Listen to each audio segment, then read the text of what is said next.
Indian டூவோட announcement வந்ததுலேருந்து நிறைய இடங்களை நான் பார்த்துட்டு இருக்கேன். இந்த டீசர் ட்ரெயிலர் எங்க ரிலீஸ் ஆனாலும் நிறைய பூமர்ஸ் உள்ள போய் ஏ ரகுமான் மியூசிக் போல வருமாங்க, அதெல்லாம் எப்படிப்பட்ட மியூசிக், அனிருத்லாம் என்னங்க அப்படின்னு ரொம்ப பூமரிஷா வந்து டைப் பண்ணிட்டு இருக்காங்க.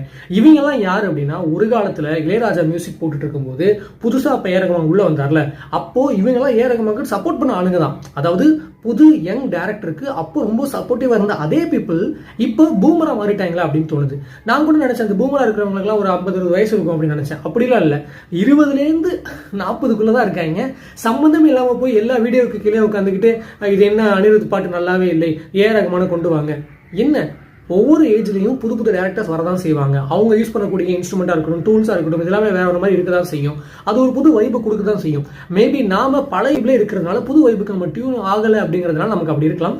பட் நாளாக கேட்க நமக்கு பிடிக்க தான் செய்யும். பட் நான் அதெல்லாம் கேட்கவே மாட்டேன், நான் காது கொடுத்து கேட்க மாட்டேன் அப்படின்னு காதை மூடிக்கிட்டு அடமண்டா இருந்தா பிடிக்காம தான் போகும்.